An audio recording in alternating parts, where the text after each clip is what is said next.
So the themes are really about decolonizing and re-envisioning the current state of cultural resource management. What is the right leadership that is needed to ignite community action around this? And what is the collective action and solutions that will better support our communities into the future? Both here in Hawaii, around the Pacific, and even globally. So we have 5 panelists in this session. We have 2 up on the stage. We have a couple more that will join us. And what we're going to do is just introduce them before they speak. We're waiting on one, I think, is en route. But so we're gonna get it started with about 10 to 15 minutes presentations, and then we'll open it up for audience questions at the end. It was said to me during the morning, there was some people had a hard time hearing the speakers. There's blue lights next to speakers. Those are the ones that are working, the black speakers up above. So I don't see a blue dot by the one in the front over here on the outside over here. So if you have a hard time hearing, just move, move to where you can kind of hear a little bit better. Okay. So our first panelist is going to be Hannah Kihalani Springer. Auntie Hannah is a kama'aina of Kaupulehu, Kona Akau, where she lives with her family at Kukui Ohivai. Her mo'opuna are the 7th generation to live at Kukui Ohivai. Hannah has been a part of 2 important legal interventions during the land use planning process at Kaupulehu. We heard about it a little bit, and we'll hear a lot more coming up. One was with the Army Corps of Engineers dredging permit, which forced the kupe'ednes, limu beds, and moi holes found at the dredging site to be analyzed using the National Historic Preservation Act criteria, not just as part of a biological assessment. The other, known as Kapa'akai o Ka'aina, which ushered in the cultural impact assessment requirement and Kapa'akai analysis and the consideration of the intangible aspects of culture. Auntie Hannah, take it away.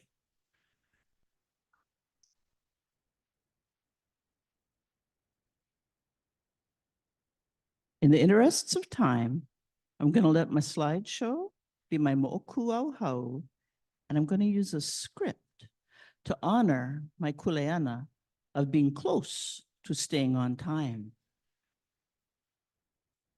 So ko kako kuleana, ko kako wahi kūpuna, ko kako aina aloha. Our home includes one of the most dense concentrations of expensive real estate in Hawaii. It is our aina aloha, and Ka'upulehu is its name.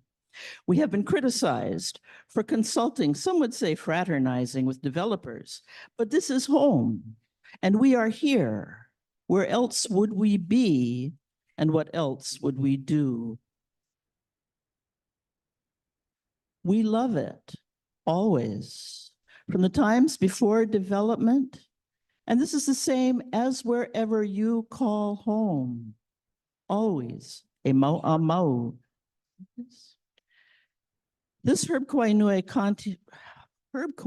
Kane painting is of Kamehameha in 1801 at the Mahaiula flow front, making offerings to stop the flow, which started at Puhiapele and is a landmark of the Ka'upulehu boundary.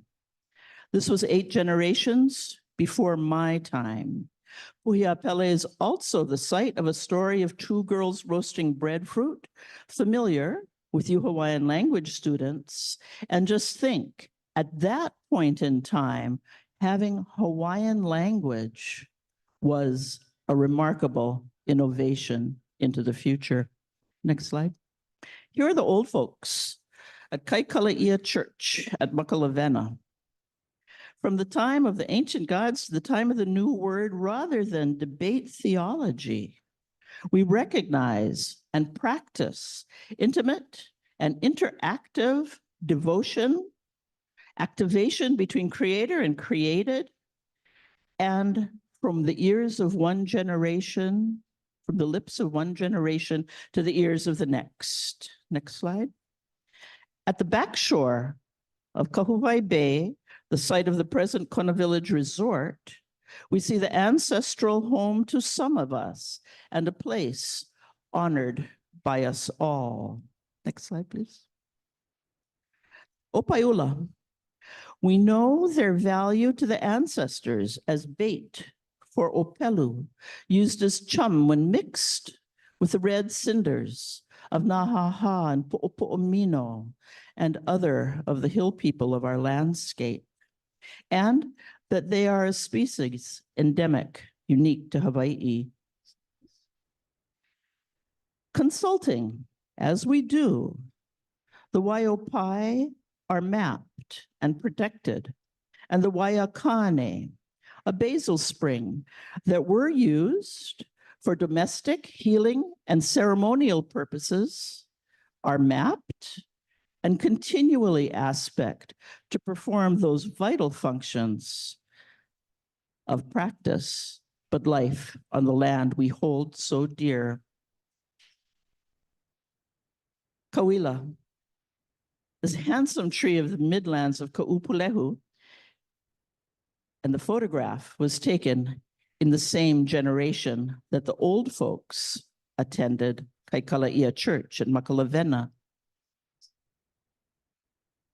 The beauty of the Kauila, Kanani o Kauila, the shine of the leaves and the implements of war and peace passed from the hands of one generation to the next.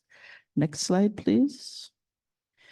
In the generation after these implements were created, the first laws promulgated by the Kingdom of Hawaii spoke to the value of the forested resources and stated that it was a crime to kindle fires and burn the verdure of the mountains, and those who did so would be punished according to the aggravation of their offense. If the damage was little, the fine would be less. If it was more, they would be put to hard labor for 2 years and a half. Next slide.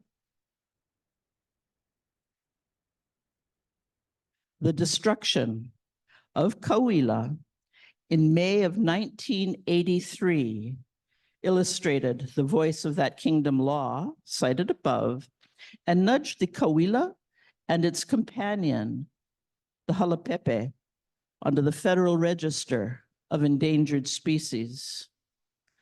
Kauila is one of the woods which sinks when branches of it are put into the water. Kauila burns with a white, hot intensity, and you can see the clearly articulated ashes of the Kauila in this slide.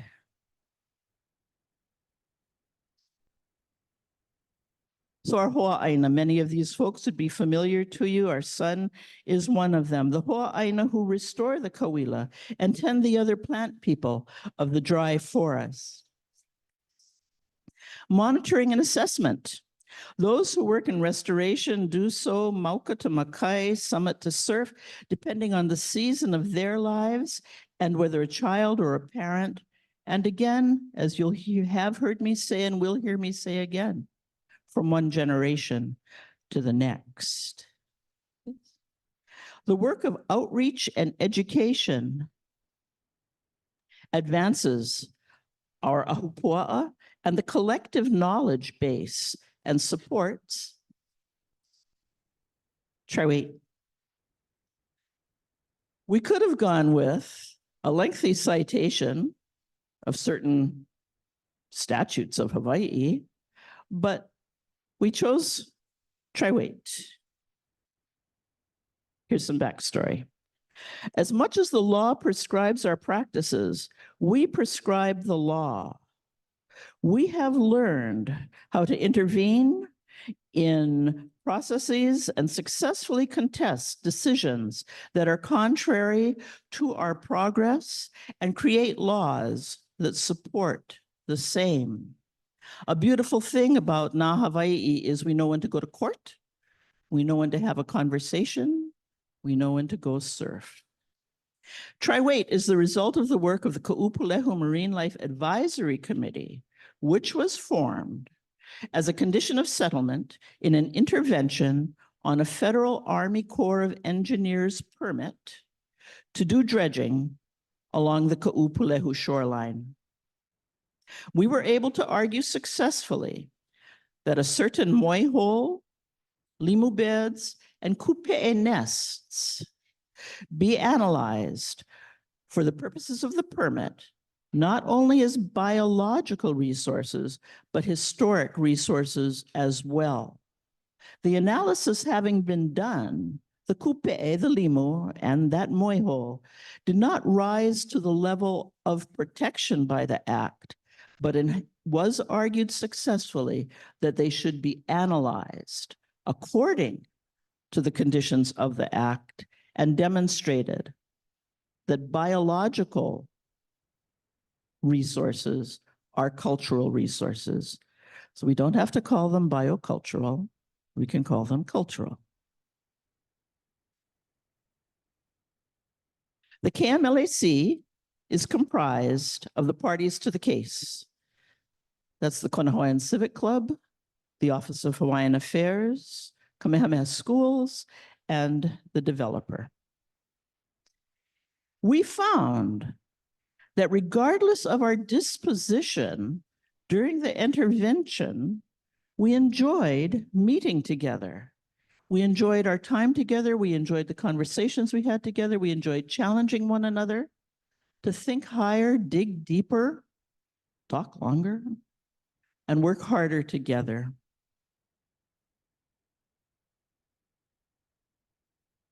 So we chose to continue meeting, praying, and planning, though the case was settled 30 years ago. With regard to the earlier question and comments about Kapa'akaioka think if the state of Hawaii had followed the mandate of its own court 30 years ago. Well, I suspect some of us who are actively engaged in this conversation are maybe elementary school or not even born yet. So this is a good time for us to be engaged in determining how to implement Kapa'akai o Ka'aina. It was suggested by Mehana that we can look at the mitigation. I don't know, and I am one of those overworked, now Kūpuna, former Makua, who don't need to be interviewed again. We're already on the record. If there are gaps in the record, we can fill those gaps. If new information has been revealed to us, and upon those facts being presented to us, we need to correct our own record. It's okay, because we'd rather be accurate as corrected or wrong because we thought we were right. So it's a good time to be us. It's a good time to be engaged in those conversations. Tri-Wait refers to our 10-year all-species rest from the high water mark out to a depth of 120 feet in the nearshore waters at our home ahupua'a of Ka'upulehu and also Kūki'o. At the end of the rest period, which will be in the summer of 2026, we will open the fisheries with both a comprehensive adaptive management plan and fish populations more abundant than they were when the rest began. By the way, a subsequent intervention on a state land use commission action and application to reclassify approximately 1,000 acres in Ka'upulehu from the conservation to the urban designation, as we've already discussed. We were able to argue similarly for elements of the geophysical realm. Among other things, known as the Kapa'akai o Ka'aina decision, the court established, among other things, the kuleana that The state and its agencies are obligated to protect the reasonable exercise of customarily and traditionally exercised rights of the Native Hawaiians to the extent feasible. 2, agencies are obligated to make an assessment independent of the developer or applicant of the impacts on customary and traditional practices of Native Hawaiians. And I want to underscore now that it is the agencies also that have responsibilities. It's not just the developers, but if a state agency, like the Division of Aquatic Resources, wants to issue day use mooring permits, like in Kūpuna, they too need to conduct that analysis. If manta dive providers are running willy-nilly over the mantas, they may be called to task and asked to enforce their own laws. And 3, the independent assessment must include the 3 factors known as the Kapa'akai framework, which we've discussed. That's identifying the resources, that's identifying impacts to those resources, and identifying mitigation actions. I strongly recommend that we focus our attentions as strenuously on mitigation as on collecting more information. Next slide. Kūpulehu is a wonderful place to call home. It includes the summit of Hualalai. So here we are, looking to the summit of Hualalai from the east and over Ahua Umi. That looks like a wee tiny ahu in the middle of the slide. Kūpulehu, it's vast, it's diverse. Going from the summit of Hualalai, including that high-end real estate and some of the most rare and precious mea Hawaii, plant, stone, weather, people, things of the sea. Kūpulehu includes lands in the conservation, agriculture, and urban designations, though it is not yet full of distractions. It's a vast landscape. It's that part of North Kona called Kekaha, and there are kaha districts on all of our islands, but our home district is sometimes further described as Kekaha Waiole. Kekaha we recognize, it's on the leeward side of the island, but it's Waiole, water without. Now, for those who know where to find it, like at the Waiakane and in the Waiopai that we saw in the earlier slide, we can live and we can thrive. What we learn to do, though, is to live within our means, to live within our water budget. That does not mean we do not live well, it just means we need to live with intelligence. Kūpulehu, next slide, please. Kūpulehu has a vibrant kaiaulu, the lineal descendants of the old folks from the ancient times, family, friends, maybe a few fans, supporters, and skeptics who do the work together. It's been said before, we can say it again. He hana nui, he hana hauoli, he hana kākou. And though not as densely populated as other landscapes, we also have a well-developed ethnohistory. From the Hawaiian language newspapers, as soon as we could, we started collecting the accounts of our lives and our times from one generation to the next. So our ethnohistory is well documented. Next slide, please. Oh, I'm sorry, can we go back one? E kalamayo. As one of the 6 ahupua'a and their kaiaulu participating in the Ahupua'a Accelerator Initiative, we have contracted, you're going to have to help me, is it Huliawapa'a or Huliawapa'a, to engage, facilitate, and record a series of huaka'i across Ka'upulehu. We've gone so far to the top of the cloud forest, to the top of the mauna. We recently conducted a huaka'i on those lands between the Mamalahoa Highway and the Ka'ahumanu Highway. So the Midlands, from an elevation of 2,000 feet to approximately 300 feet. We visited Puhiapele, we visited Po'opo'omino, we visited Nahaha. We looked across the landscape to see the other more distant hills, and we visited a few of the trails with 3 generations of us.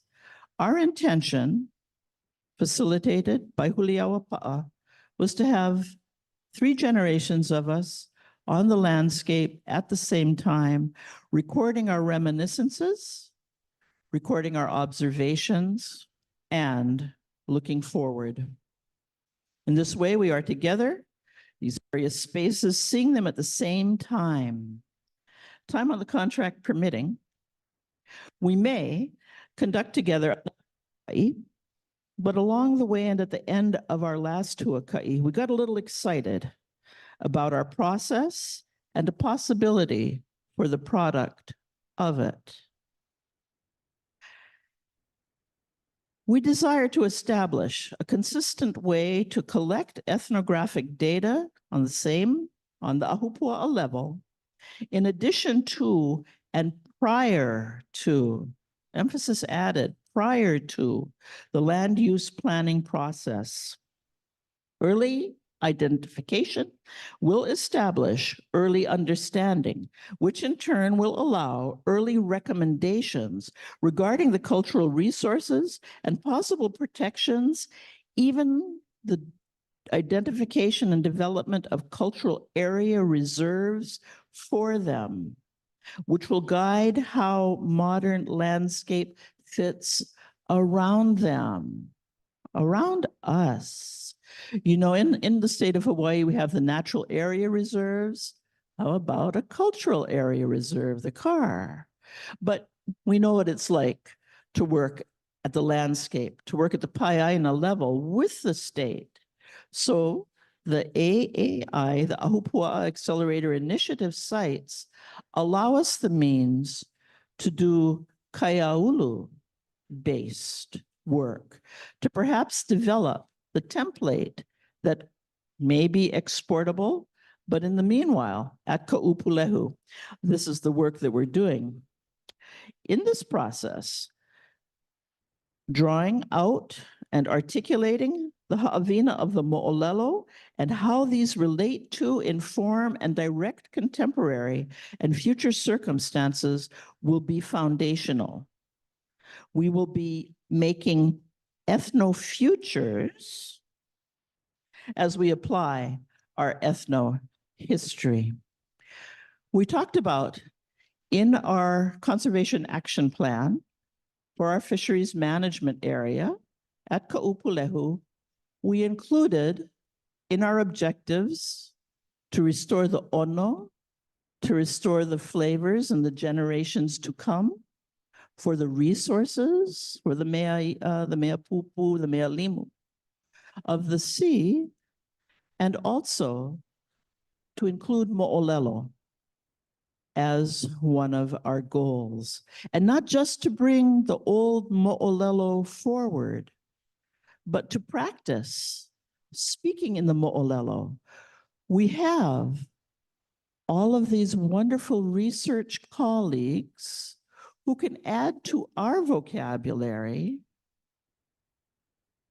words and techniques that can make our mo'olelo translatable at a larger level. And just because we are how we are, we ask them to tell their remarks in the mo'olelo style. You know, when we begin our meetings, it's a required aspect, share mo'olelo.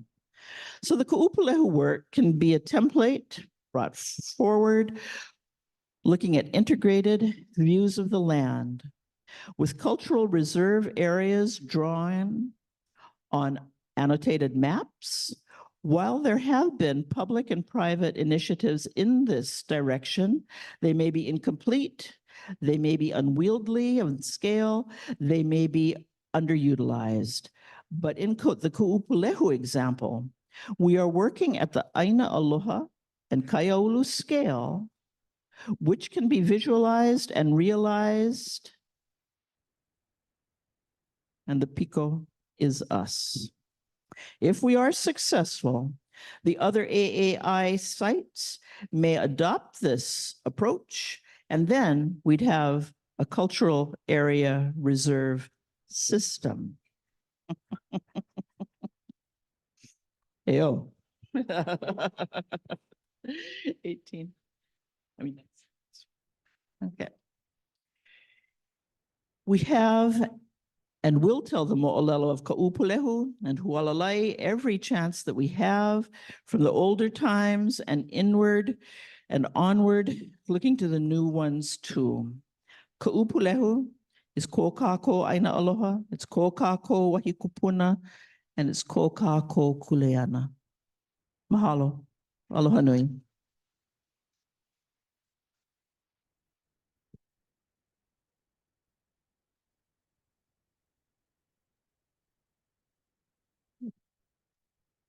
Thanks, Auntie Hannah. That was great. Just gonna add a couple comments, but like as a majority landowner of Kaupulehu, I was listening very intently to your culture shed, or I call it culture sheds. I knew you were there. But culture area reserves are really great examples of trying to think a little bit more broadly, and new ideas to really kind of encapsulate the work we've been doing for many years. Our next panelists, we're gonna call, well, panelists can come up to the stage, but the two panelists that are not up here are coming up next to present. We're gonna have Dr. Sonia Adale and Shannon Martin come up and present next. Dr. Adelaide is a provost professor in anthropology department at UMass Amherst and visiting professor in anthropology at MIT. She's the director of the newly funded NSF Center for Braiding Indigenous Knowledges and Science. Her research focuses on collaborative and arts-based methods utilized in partnership with Indigenous communities, which is the focus of her first book, Community-Based Archaeology, research with, by, and for Indigenous and local communities.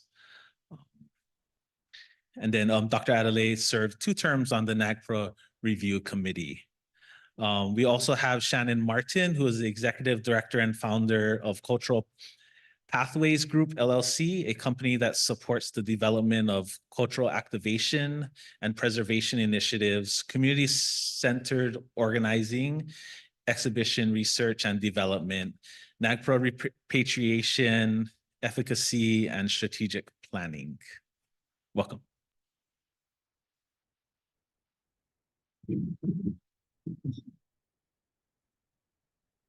Ani bujun in the way na mani duk. Miigwech shkakamikwe mahalo aina. Miigwech gite in the schnabek. Miigwech mahalo aina in Kūpuna. Hanango kwendishin kas bijun do dem. Machi beneshi wish bodawadame menwala kudare Lake Superior Ojibwe na schnabe kwendao. Wabajo zibing minwa Middle Village, Middle Michigan, and Donjaba. Shaganashi mo in Majima. Ani bojo, bashking nango kwe indigenous cause, Anishinaabe Ojibwe kwe nandao, Wabajeshi and Dodam, Mede kwe endao, Bejo Medeo. Just we greeted you in our indigenous language, Ojibwe, Anishinaabe Moen. Just really pleased to be here with you today. I was sharing there my spirit name, Bashking and Angokwe, and where it is that I'm from, that I'm Anishinaabe Ojibwe, and then I'm a Medewan person. Medewan are the carriers of our traditional teachings and songs, often thought of, called by the anthropologists as medicine people, but we just speak about learning Manobi Matizuin, living life in a balanced way, carrying those traditions. So I'm really grateful to be here today. Thank you so much for welcoming me and hosting us in your homelands. I now live in Massachusetts, the traditional homelands of the Pecumtuck peoples. So just wanted to mention that's where I do my work, and I'm grateful to be nourished by that place. I'm going to share with you today just a very brief overview of the Center for Braiding Indigenous Knowledges and Science, or what we call CBICS, our approach, our vision, our mission, and what we hope to accomplish to help transform the protection and care of cultural places. And I was just struck by when you were just announcing this whole panel and speaking about dreaming and futures. And I whispered over to my sister friend Shannon and said, that's how CBICS came into being. It was dreaming about something else, that what's possible. You know, we can't get to what's possible by continuing to think and live and be the same ways. So I just remembered dreaming, what do I wish I had? What do we want for those ones coming 7 generations from now? And that's where CBICS came from. So we'll share a little bit about that vision today. So CBICS is an exciting new center that was just funded in September of 2023 under the National Science Foundation's Science and Technology Centers program, or they call it the STC program. So the STCs, it's the premier award that's offered by NSF, and it's really truly an honor to have been awarded one of these centers. As part of the award, CBICS will receive $30 million over the next 5 years, with the option for another $30 million in 5-year cycle of funding. So our understanding, I share that because it's our understanding that this is the largest single National Science Foundation investment to date in Indigenous sciences. It's also the first STC to be funded under the Social Sciences Directorate. This program has been going for 37 years. And that speaks to NSF's, I hope, coming around and appreciation of the importance both of Indigenous science as science and the important role that social sciences are playing in climate adaptation and protection of cultural places and foodways. So I'll just share that every other STC, if you look up the STCs that NSF has funded, those have focused on what we might call the hard sciences, things like particle physics or things I just can't even pronounce or understand what they're working on. So for NSF to have this major investment in Indigenous science is really exciting to think of the impact, what's possible for transforming how science is practiced and how state, federal, and tribal agencies care for our lands and waters, cultural places, and how we think about food security. CBICS is centered at the University of Massachusetts Amherst with current participating organizations and institutions. I've just listed them here. That includes participants from 24 universities, 2 tribal colleges, 4 industry partners, 4 nonprofits, and 2 national museums, including the Smithsonian National Museum of Natural History and the National Museum of the American Indian. So what type of team was assembled for all this amazing work? Our unique team includes international, interdisciplinary, predominantly Indigenous scientists.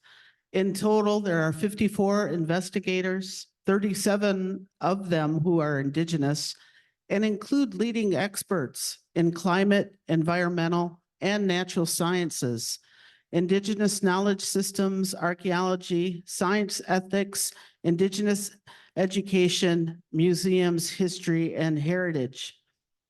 CBICS is a global initiative with 8 regional hubs spread across the United States, in Canada, Aotearoa, and Australia. We currently have research partnerships with 56 Indigenous communities around the globe. And this does not represent the complete group of communities that CBICS will work with in our first 5 years.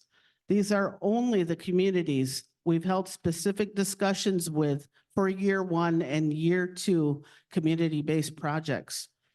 Our aim is to grow partnerships with more Indigenous communities. Anyone interested out there? Hey. CBIC's partners are recognized leaders in using Indigenous science and research methods. The center will allow us to collaborate, learn together with and from each other across disciplines to weave or braid our individual strands of expertise and experience together. We are a collective.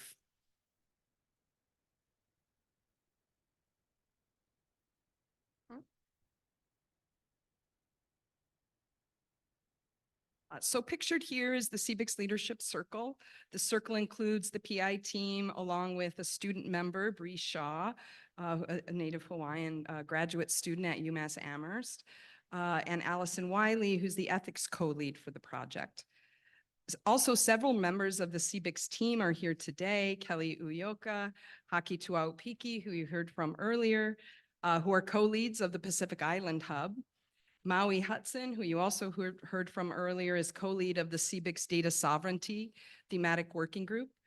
Kathy Kavelu, Kekueva Kikiloi, who you heard from earlier today, and Dan Hikuroa. They're all Pacific Island Hub members. And I'll share more about the CBIC's thematic working groups that I mentioned in a moment.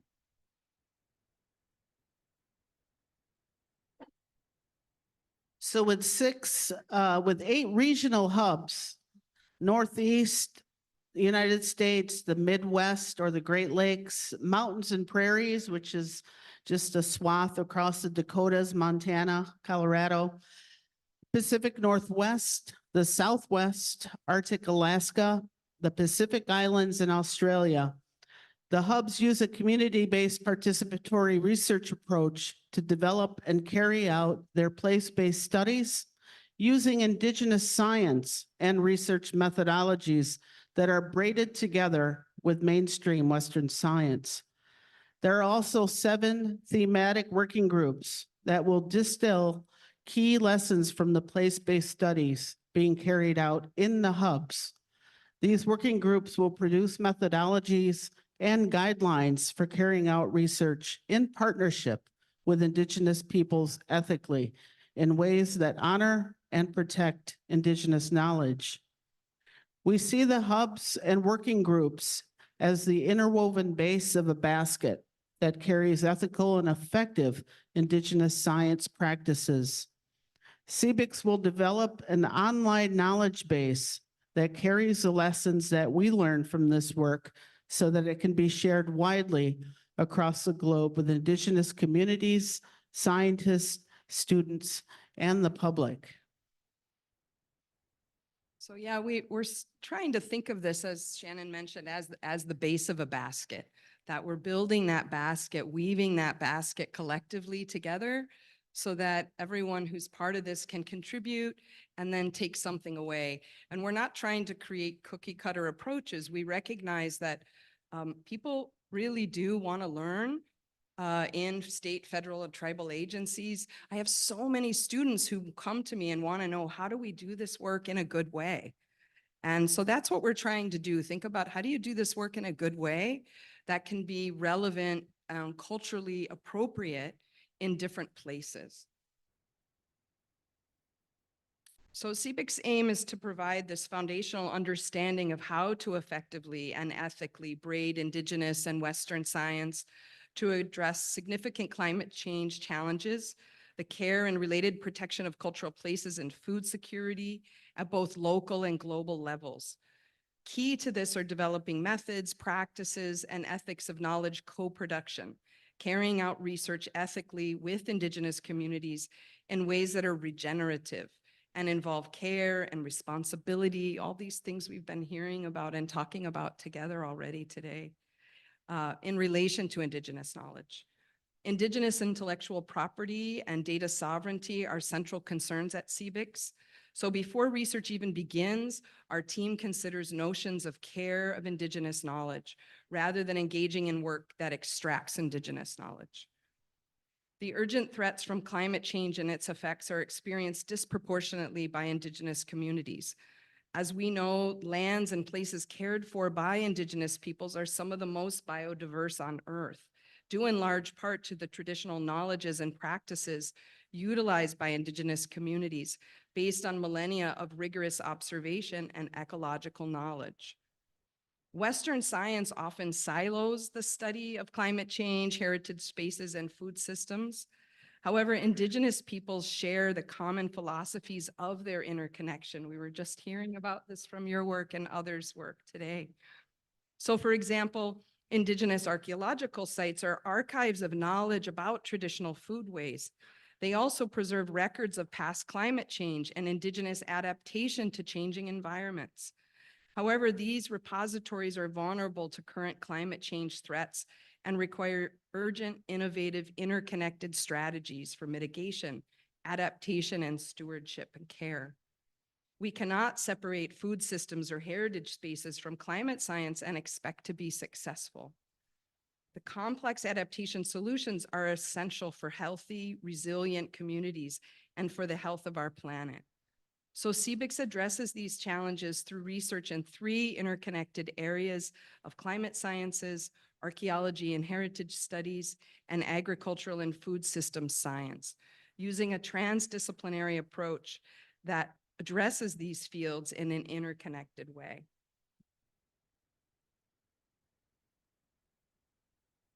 So the CBICS vision looks forward to 2033. After a decade of CBICS, we see a world where braiding Indigenous knowledge and Western science is at the forefront of scientific inquiry. We see an enhanced workforce of students, scientists, and Indigenous communities with the skills and training to conduct and apply braided methodologies. And we see greater equity through greater connections, improve quality of life through enhanced climate adaptation and mitigation planning, improve care of tribal homelands, public lands, and our cultural heritage.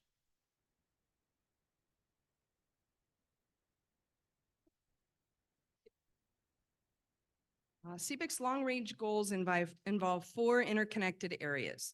Those are research, education, broadening science participation to include Indigenous scientists, and well, what knowledge NSF calls it knowledge transfer. We've really tried, we're doing a lot in this project to try to raise the capacity, let's say, of NSF, to try to teach them other new words, new ways of thinking. This is one of them. We don't like that term knowledge transfer, as if we know and we're going to just transfer that knowledge to you. So we're using the term knowledge exchange. CBIC's research goal is to create place-based knowledge related to urgent and interconnected challenges of climate change, cultural places, and food systems, and to develop new braided methods of research co-production strategies that are relational and equitable, along with guidance for their ethical use in other places and other disciplines. Our education and training activities aim to move students and professionals, particularly Indigenous students, into new futures that position them as leaders in methods of braiding Indigenous and Western sciences. This will generate a scientific workforce skilled in braiding Indigenous and Western science. Our broadening participation and DEI goals are to reposition Indigenous peoples' involvement and participation in science. Instead of being out on the margins, we want to bring that to the core of the way science is practiced. Through CBIC's knowledge exchange activities, we will provide training and internships in braiding Indigenous and Western science methods and protocols, and guidance for ethically utilizing these methods for policymakers and for state, federal, and tribal agencies who manage and care for our nation's lands, waters, and cultural places. Miigwech Bizindawieg, thank you for listening, and I look forward to further conversations. Miigwech.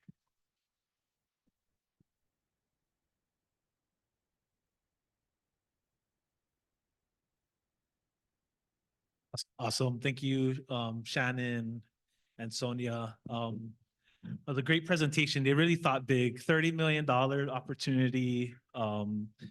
that's the kind of thinking that we want to see in these alternative futures discussions. Our next panelist is Kaipo Kekona. And Kaipo currently serves as the vice chair of Naleo Kalele and is on the board of Na'aikane o Maui Cultural Center, both in Lahaina. Kaipo is on the Aha Moku o Maui Kaanapali Moku Shoreline Committee and has been a member of Napapa Kanaka o Puko Law for the last 16 years. He has studied under the tutelage of Olohe Keomoku Kapu in the traditions and religious rites of Hawaii. Kaipo has donated his services to Kaiopuni o Lahaina Hawaiian Immersion School and strongly believes in the importance of generational knowledge to ensure a healthy, thriving, and functioning society and environment. I didn't know all of that about Kaipo. I know Kaipo as the leader of the Ku'ia Ag Education Center in the Ahupua'a of Ku'ia and the current president of the Hawaii Farmers Union. But a man who's wearing many hats, and we're just glad he's here with us today. And we're going to turn it over to Kaipo. Mahalo for being here. Mahalo.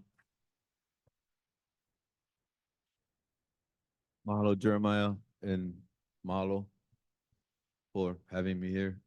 I don't have a presentation to put up. Actually, kind of winging it, my style. My name's Kaipo Kekona.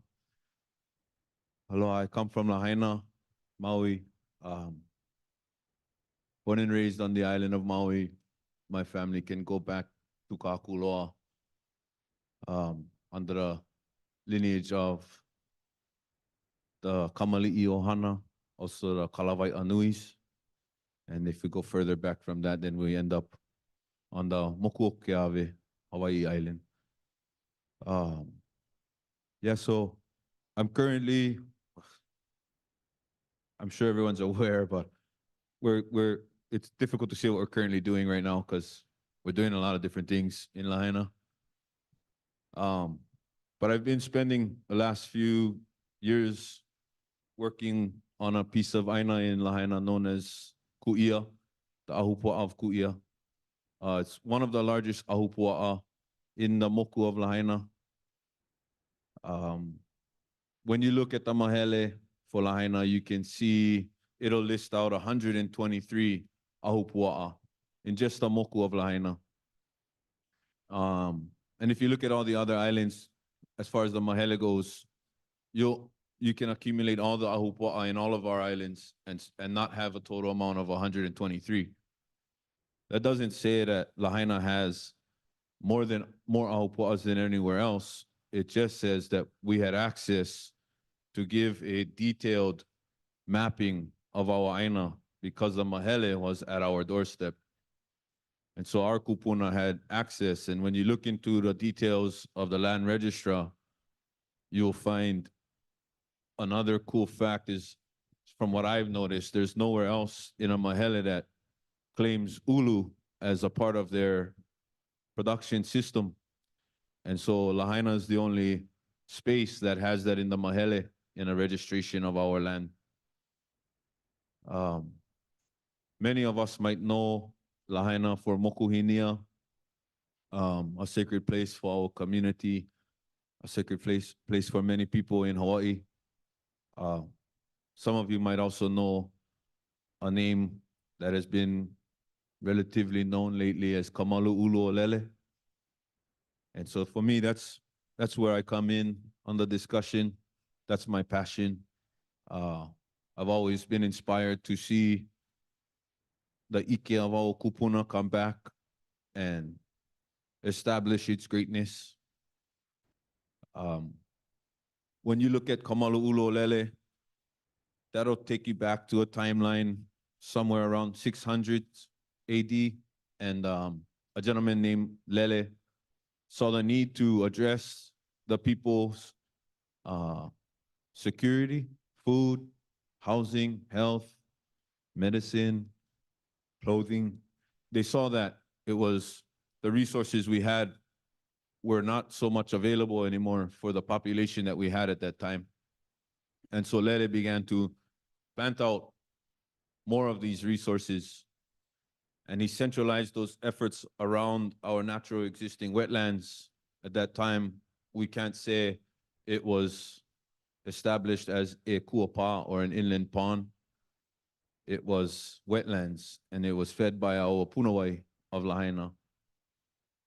Those were concentrated efforts to produce food systems in a greater magnitude. And his efforts went forward. I'm trying to keep this very simple and short, but his efforts went forward and was able to sustain a population in Lahaina for another 300 years. At that time, we would end up right around a lady in our Lahaina town who made another big move for our community and saw the need begin to grow again. We resurfaced, we've exceeded our capacity, and we needed to know how to move forward and provide for the next generations. So this lady, her name was Vau. Many of us might know the mo'olelo of Kaka'alaneo or Ka'ulula'au. Ka'ulula'au is the son of Kaka'alaneo. Vau is the daughter of Kaka'alaneo. And so they began to see the same problems surface again that Lele saw: food production, housing, medicines. Our population is exceeding the capacity of the Aina. And so she went to her father and asked for lands.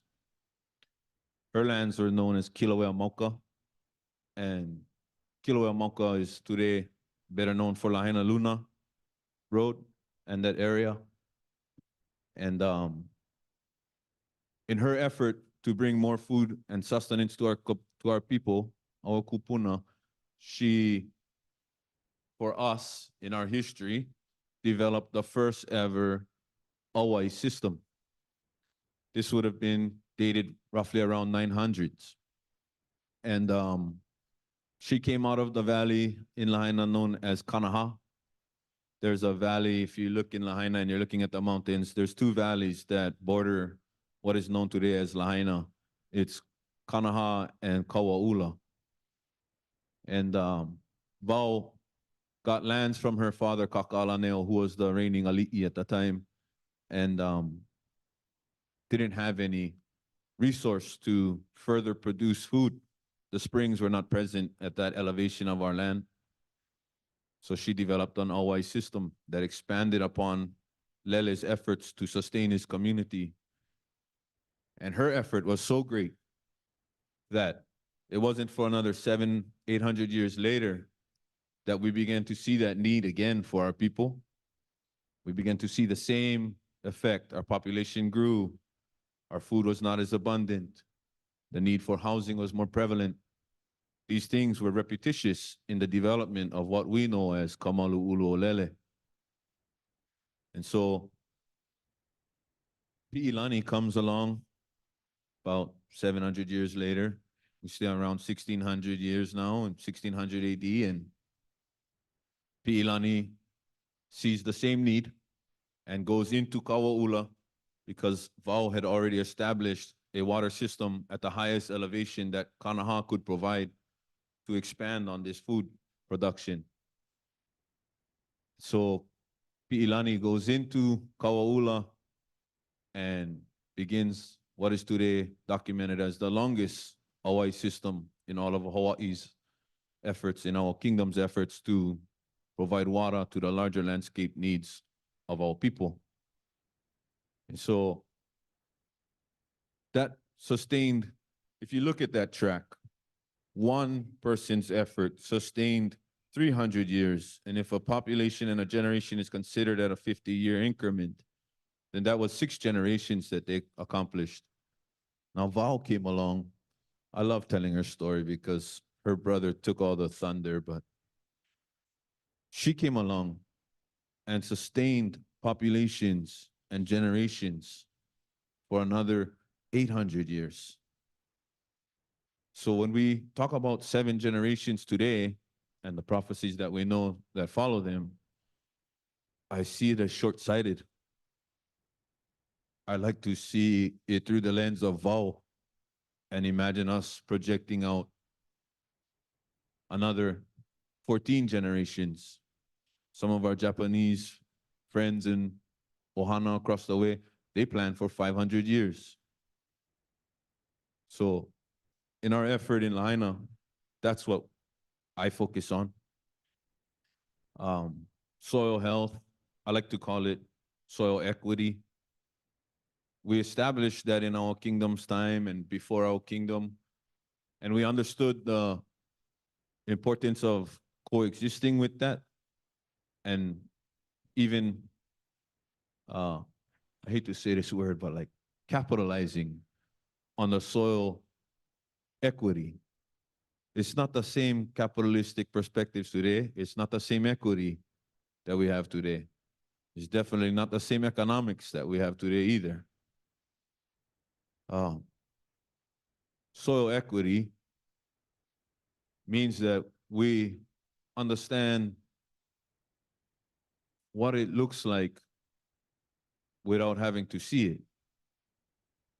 We can acknowledge all of the kiniakua that produce that life. And even at that point, we still have to understand, if we look at our customs of Vauakua and Vaukele and Vaukanaka, we have to take into consideration what the documents and the knowledge and the research that we have that shares with us what it may have looked like at that time frame is something we have to take hold of and understand that it all existed prior to our presence, prior to our footsteps upon our shores. Whether we were created of the land or if we came here on some va'a, the Aina was here before us. And the equity that it came with is what we were responsible for. So in Lahaina, we want to see mokuhinia reestablished. We want to see that life source and greatness be a part of our identity once again. But in understanding that, we have to know that where it all went. So if Pi'ilani was the last person to establish an expansion of a food system, and then we know the history of where we went to get to where we are today, in Lahaina, that food system was burned down 3 times. The displacement of our food system needed to be removed for the benefit or the efforts of Cain. And so as Cain started to take its place in Lahaina, all of what we had as our identity as Kanaka to Lahaina was slowly fading away. Mokuhinia was, I'll say, was filled with mosquito larvae from the Spaniards who came upon our shore, and they filled their drums from our ponds. And so we began to see diseases plague our people, and a push for a religious change was upon us. And so those things were all collectively happening, and we worshiped spaces that were no longer considered sacred at that time frame. So we did away with them. And as we did away with them, we lost more and more. Our fields that housed our people soon became fields for Cain. The Aina that gathered all of our moisture from our environment and our watershed was taken away. It was displaced for Cain.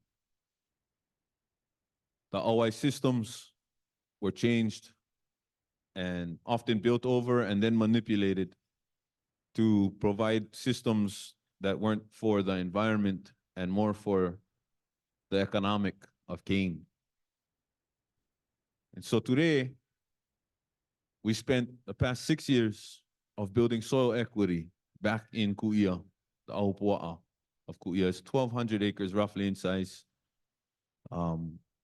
We've been working towards a master plan alongside of Kamehameha schools.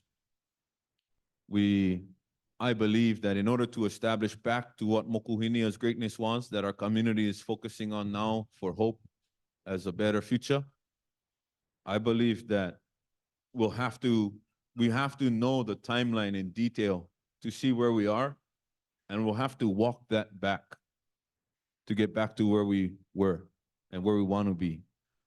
We cannot just go from here and go right back to there. There's a lot of work that needs to be involved. Understanding the Aina and its environment, the winds, the rains that accompany them, the winds that you don't want to be a part of, the winds that you welcome, the currents of our oceans, the tides. Those are things we need to constantly kilo in making an effort to reestablish this food system. Kamalu'ulu'olele, at one point, had made up 10.5 square miles in size. Today, if we're lucky, which we may be losing a lot more of that due to our current situation, Kuia is the last stronghold we have to bring back any significant amount of Kamalu'ulu'olele. Everything outside of Kuia Ahupua'a is either already developed, projected for development, and even now identified as emergency proclamation housing needs. And so what was once our last stronghold now is even under more jeopardy. It is even more under a loss, knowing what we're going through and what we're dealing with. We would be foolish to imagine that we don't need housing. That is not a question. It is how we develop that and still maintain the values and identity of Hawaii in its whole form, Hawaii itself. We don't know how tomorrow is going to bring us to where we need to be. There's a lot of things that are expedited, a lot of things that are slowed down, and a lot of things that are just entirely removed from everything that our community has worked for a long time. I stood above our town in Kuia, trying to prepare for the wind event at our farm. I have 4 children. They were all present with me. We watched the entire blaze take its path before we could get to our home. I still believe confidently, more than even before, that Kuia is instrumental in seeing any type of existence we have as Hawaii. When I say Hawaii, I don't mean Hawaii like Hawaiians.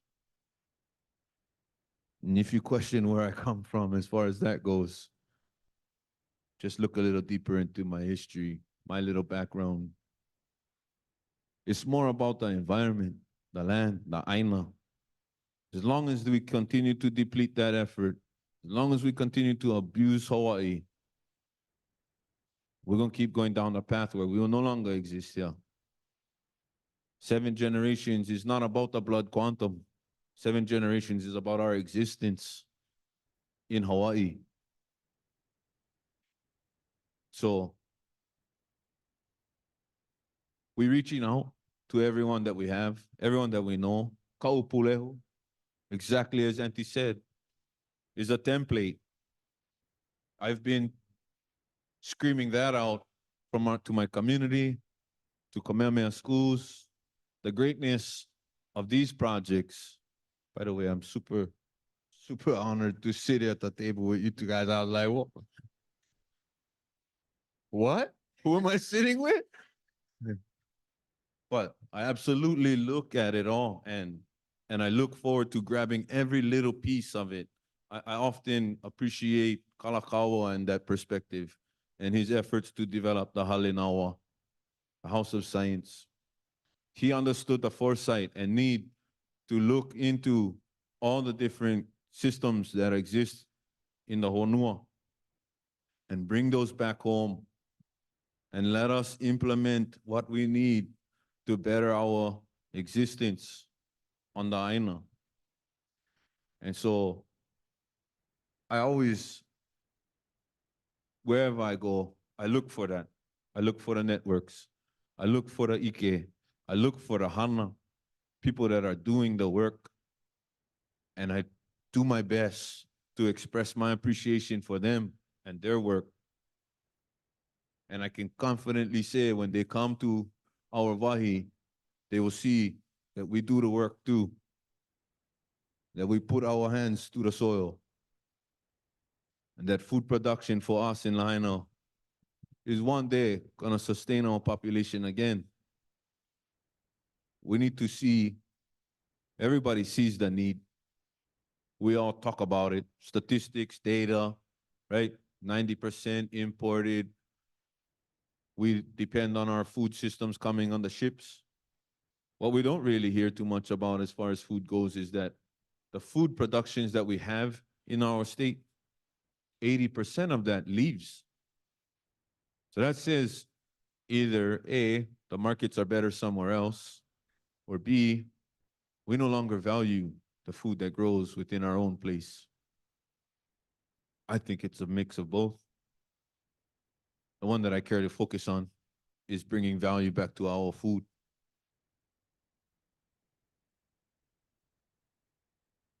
Currently, we're negotiating or we're developing the master plan with Kamehameha Schools.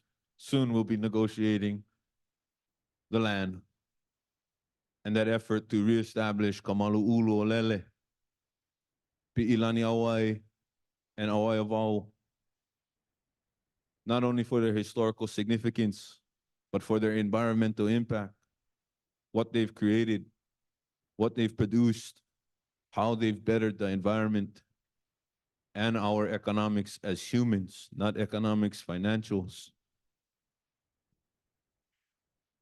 I believe that that's for everyone, everywhere. It's the same way. Anake mentioned what daytime moorings and SMAs, and I like the car one. I'm gonna have to borrow that.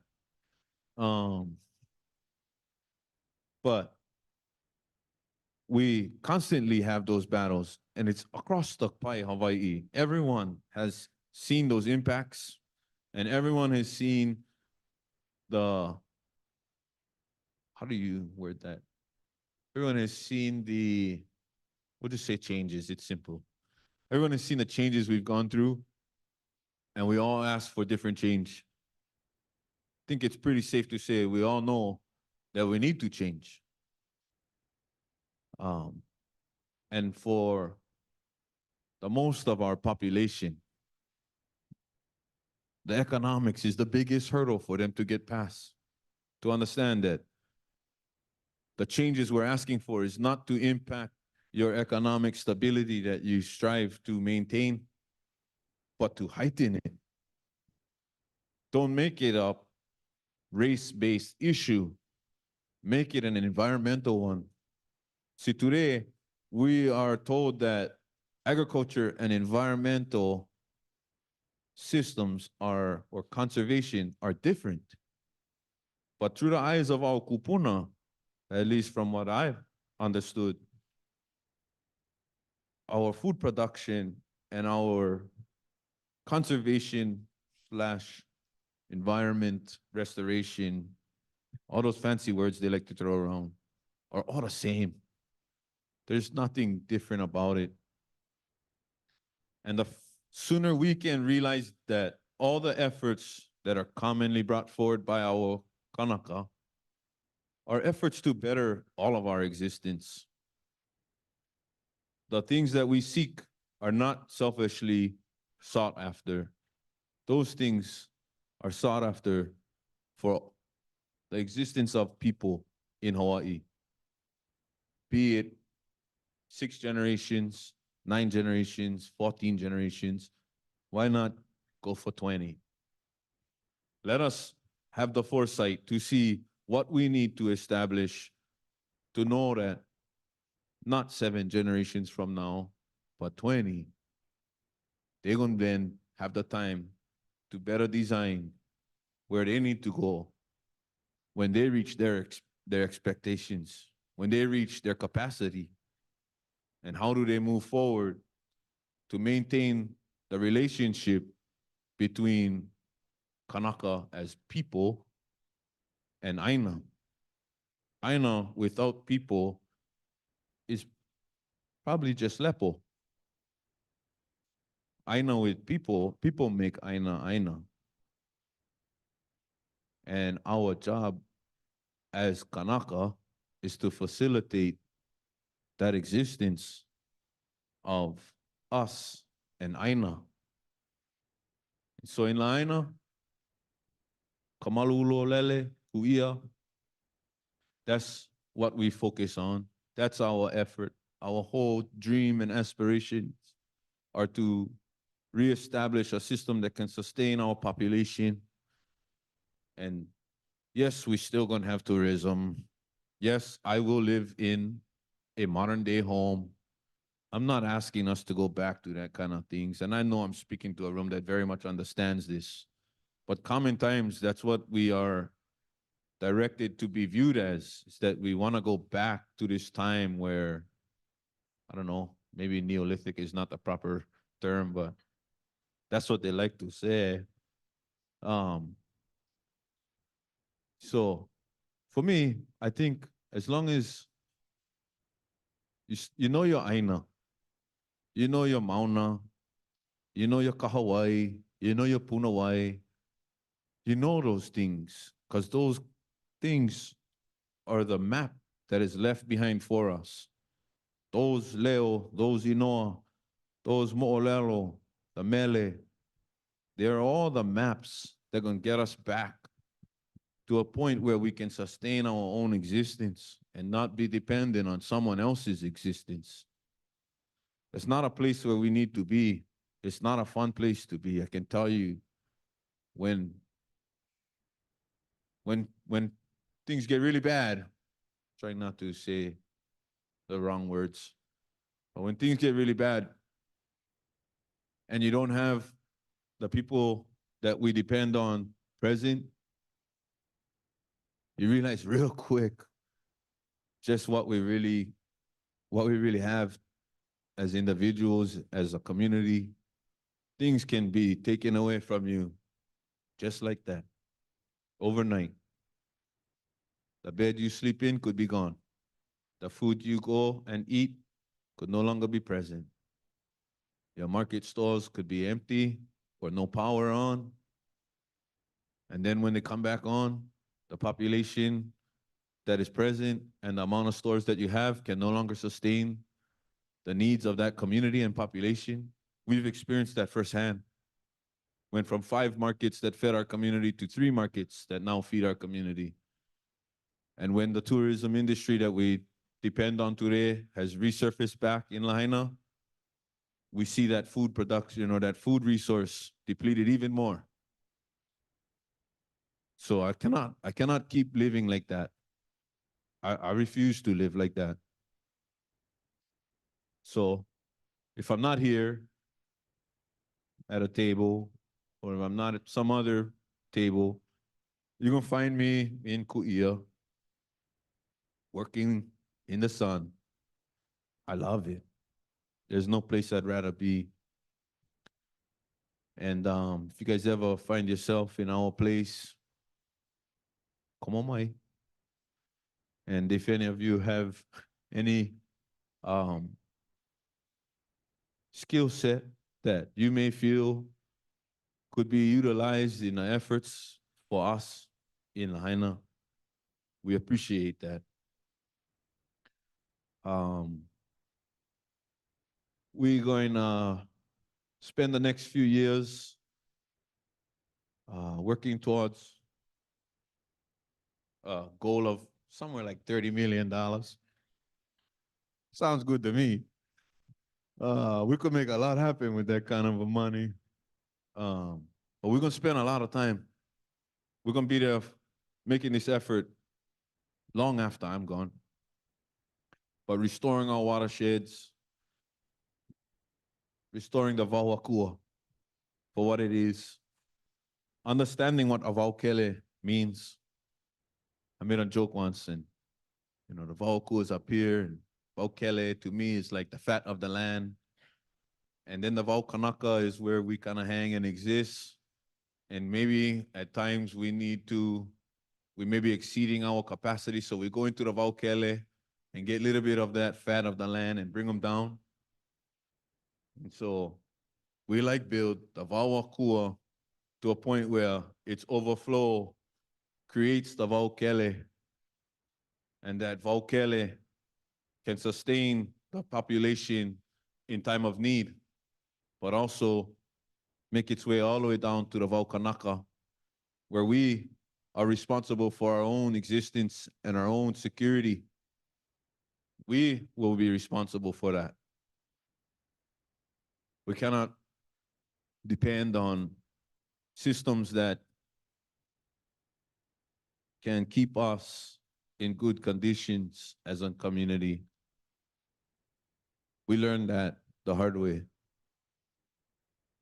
So I welcome everyone to come and see what we are about and smell, feel, touch our aina. Be a while before we can see Kamalu'ulu in that capacity, or Mokuhinia for that matter. Mokuhinia cannot exist without the Vauakua's existence. Mokuhinia was a result of the Vauakua's existence in the Vaukele. Without those two intricate parts of what we call Ahupua'a, the rest cannot exist. Lo'ikalo, Kuapa, Loko'i'a, all of that are the result of an abundance of the Vauakua and the Vaukele. Only when that is present can we see the Vaukanaka thrive. And so as much as everybody wants to see circular economics and regenerative concepts of, I don't know, environment slash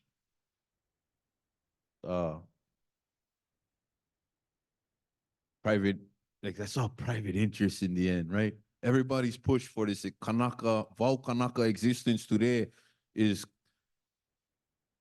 extractive. It's never focused on the land. It's always focused on their stability in what we have today. So come and feel the land. Go to your aina. Feel your land.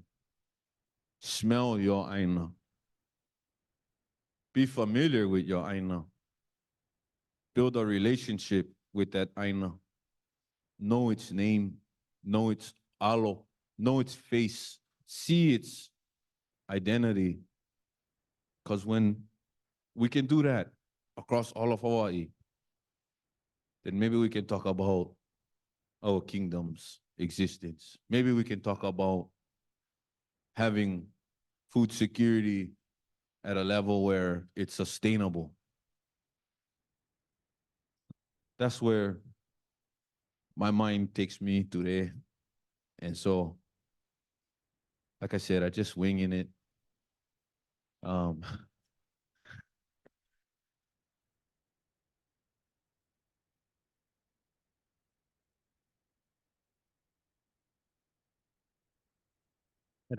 Mahalo. kaipo. Okay, our next and final panelist for this session is Kekuhi Keli'i Kanaka Ole. That's good? Okay.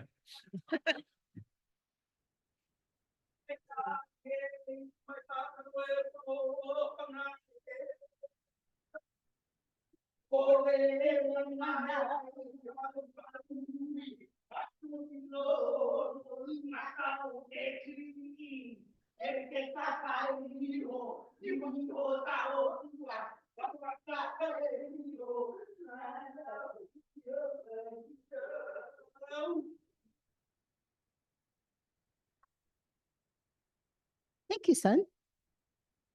Perfect. Kia aloha nui no.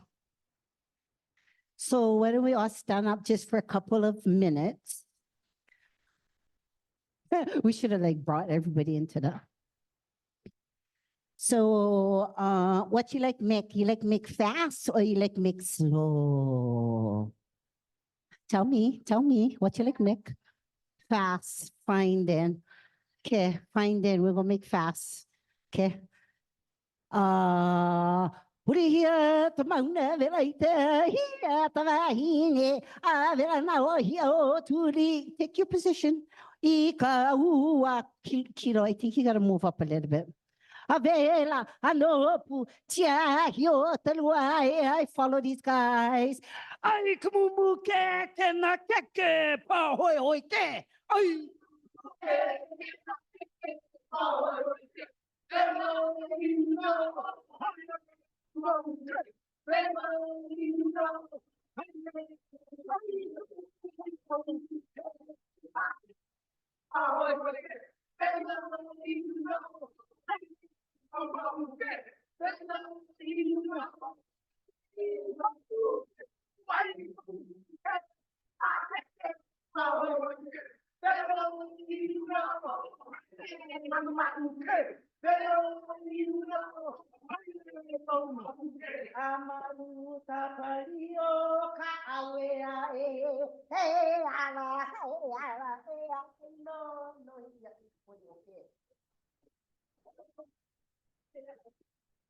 Did that work for you?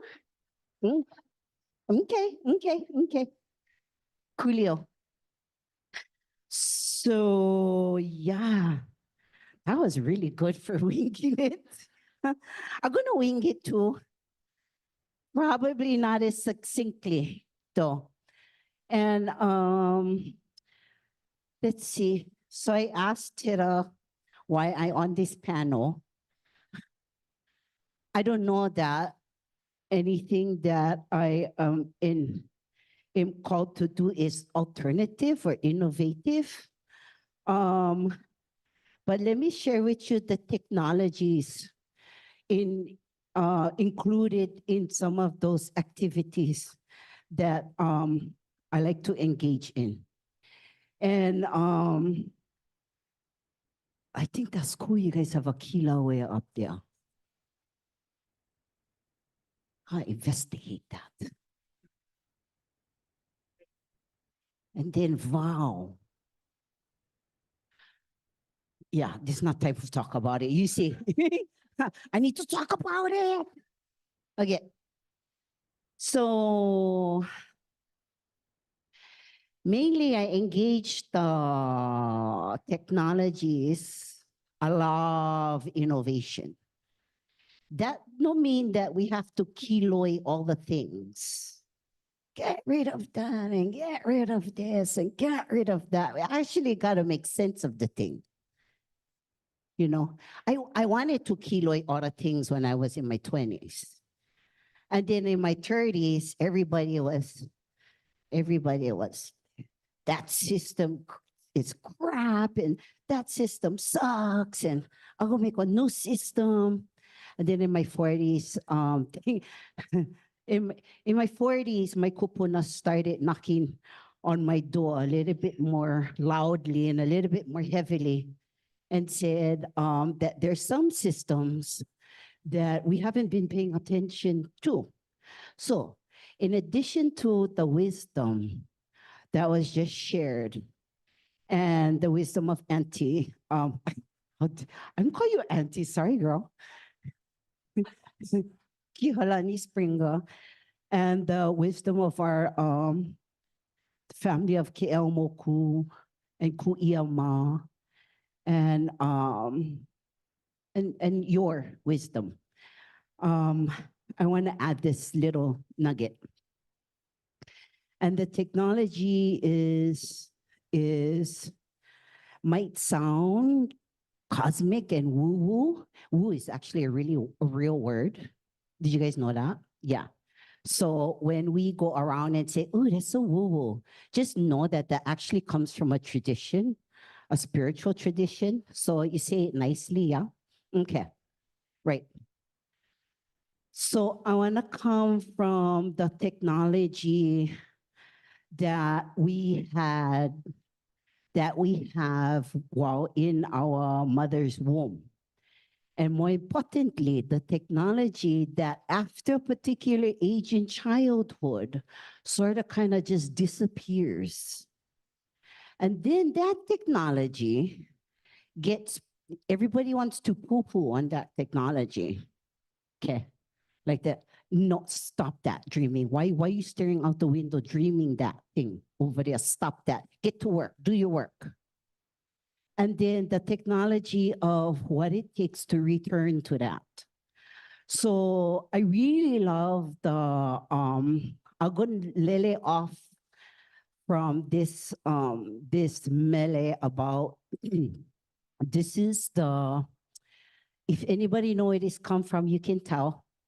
The ko'ihonu, one of the ko'ihonua or origin chants for Haumea.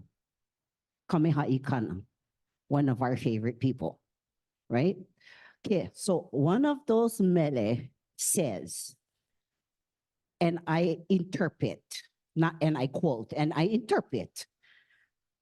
The mele says, so now she will give birth to all of her generations, right?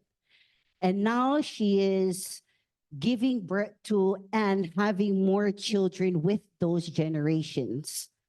One of the technologies is engaging in imagination. And which means if you literalize that piece of that poetry, you miss a huge opportunity of really understanding the mele. I'm not saying I don't want to understand the mele. Just understand what I understand about it. And what I think that mele might be alluding to is that, like Kaipo was pointing out, 7 to 14 to 10 generations is a little nearsighted, or is it farsighted? Whatever, yeah, whatever. 82 generations plus, I think might be a good starting point. Which means we cannot procreate into the intelligence, the spiritual intelligence, the kinesthetic intelligence, the biological intelligence of this thing here if we're not sort of gleaning information from that feminine source, the Haumea. Tutu Honua, that's her over there. So we're not talking about Haumea, this chick went around having interrelationships with all of her grandchildren. You over-literalizing, you missed the whole darn point of the thing.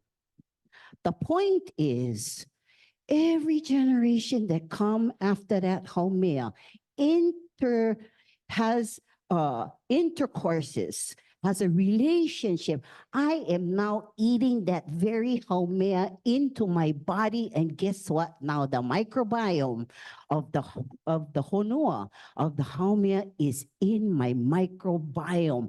Bam, new generation. Ah, that's technology. Okay, so I like to focus in that technology right over there. Yeah, just because I personally geek out on it. And because, and not just geek out intellectually, but like super curious. Because I like know what is all this. I like know why is this over here? And I like know, and I don't like anybody else tell me that's not good. It's and this and that, and don't eat this and that, and don't eat this, eat that, and don't engage in this, engage in that. I like I like Honua tell me. And the second technology is Abera listen. So intuition is another piece of technology. So the first technology is imagination. Don't get stuck on the literalization, the grammar, the linearity of how we want to interpret and reinterpret the sacred texts, the ka'au and the mele. That's like, that's a freaking, that's like like the watershed itself. Yeah, engage in the linearity and it's gonna dry up. But engage in the cyclic possibility that maukele is gonna feed us forever and ever and ever and ever. You see that kind of imagination, that's what it takes. So let's not stop our imagination at a particular time frame. Let's go, well, I don't freaking know the time frame. I don't know. Let's just go for broke. Yeah, but what about that? No. Let that. Imagination, intuition. The next expectation of this particular organism is that we gotta intuit. Being intuitive means once you ask the honua what the solution, then you open your ear and you listen the solution. And that not only mean open my ear or look my eye, that means when I go in my dreamscape, I use the technology of my dream people. And I stopped trying to crush them because somebody told me I lolo and I psychologically unstable because I listening my dream people. Stop it. Listen your dream people. That technology is huge. Yet we stay poo-poo on our dream people. No, shut them out. Close the door. I don't need to listen to that. That is fake. That's not real. But what's happening in your real world? Mary Alice's, that is the real world. Inside there, what you're looking around you is what's born and hood inside that world. So the technology of imagination, using your intuition, and then making sure we're listening our dream people. That's like same thing as listening to your na'au, because your dream people is not only when you're sleeping. Ke. Your dream people is like walking around and all of a sudden, oh, stay hooking my na'au a little bit over there. So scan the horizons, like scan it. What's going on? What's going on around you? And then the awesome thing about that scanning, that GPS, that GIS, that like this, if this is the GIS in multiple layers, then the GPS is right inside. And when you're going around, and then it goes, don't pass it off as I'm hungry. Sometimes that's not the truth. Sometimes the truth is, I'm gonna stop. That tree needs me. That lolo tree that's about to fall down, like there's no indication that they're gonna take that tree down, but the tree knows. When did we become smarter than them? So that's the other technology is, besides the intuition, trust your dream people, whether your dream is an awake dream or whether your dream is a sleeping dream. Whether your dream comes in the form of a, one of those. Yeah, I get it. That's a dream. Yeah, when you you're in the all, and then it's the moment you got it finally, and that's your dream people speaking to you. Use that. And the other form of technology I want to talk about really, really quick before I say Okay, I did that one. I did that one. It's the honua. Okay, so dream people, the honua iakia. You know, I just want to pull in that last technology of that I have a couple choices, but I'm going to choose one. Because I always like to leave and go, I should have talked about that one. No, I love it. Should have talked about that one. Okay. I will talk about the other technologies, the technology of frequency. Okay. So the technology of vibration, we pretty much small kind disconnected from that. Just a little bit, small kind, maybe a lot. I don't know. I don't know what your current relationship with is vibration. But one of the ways to sort of restore that technology, I'm going to say that because in order to do the restoration outside, guess what? Connecting to that technology is going to require that you use your own vibratory technology. You have everything biochemically and in your body to do that magic. Yet we leave that kuleana to somebody else. I mean, so frequency. And we're going to start with the frequency of just paying attention. You know, like when you go Kanalo Island or you stay in your aina and you're paying attention and you're paying attention and you're going like this. Oh, yeah. Oh, brah, I get like this urgency coming. And then you get this little like practitioners of acupuncture call it baby elephants running up and down. That's what they call it. Baby elephants running up and down. So I told my friend, you know what, short a name for that thing. She says, no. She told me I'm mahaoy. Kinda, but it's okay. So if you're feeling the baby elephants running up and down or butterflies, if you're feeling butterflies, okay, I'm having some yeses now. That's a form of frequency. So what you going to do with that? My recommendation is not that I know everything about anything, but one of the practices that all of us are taught fairly early on is how to breathe. Not breathe. I mean, breathe. That one. Breathe. This breathe. That one. Okay. One of the entries into divining your frequency and the impact of your vibration on that caterpillar on that tree. This is why we do mele como. You breathe before you go in a space. You connect with the vibration of the mele. Not just I only because I can do a mele como. No, it's not about you. It's about what is the quality of your energy when you're going to enter a space. That's what the mele como is about. It's not just some protocol that exists. It's all a measurement of energy. Okay? So get the measurement, take the measurement, stand outside of the space and go, and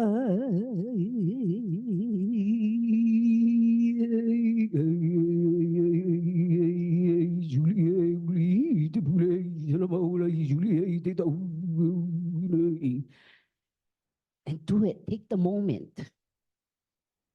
And then step into the space and see if your frequencies are like two guitar strings attuned. And when you can do that, then you've engaged the technology of frequency. Oh, that's good, yeah. Okay, so I don't know that any of that is innovative. I don't know if any of that, I don't think it's evolutionary, although I like to think so. But it's around for like gazillion years. Like super old people around the earth know these things. Yeah. And we have technologies to unlock those things. Oli, hula, smelling soil in my skin.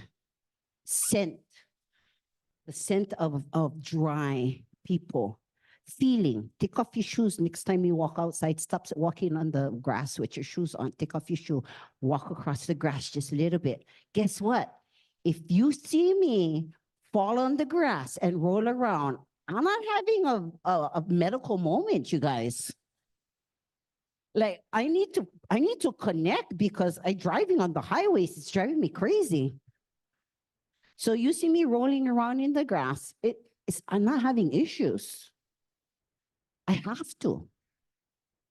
That's Earth technology. And now they call that PEMF. And guess what? If you don't have grass, don't worry. There's a mat that does it for you. Bruh. So I want to leave you with thoughts of potentially why Kelly went asked me for be on this panel. And and I'm going to be quiet now. Okay, so investigate those technologies. Guess what? Because whether you're white or blue or black or brown, or you get kinky hair, or you're no more hair at all, you came with the engineering to do those things. So use it. May kai? Okay, yay.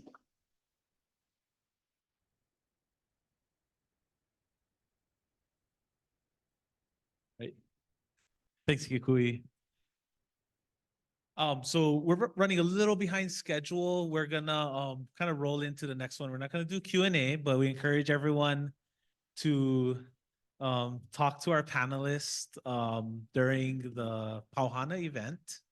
But we just want to mahalo our panelists for all the insightful thinking. If I had to wrap it up, it's, we always talk about alternative futures, but we're really looking backwards.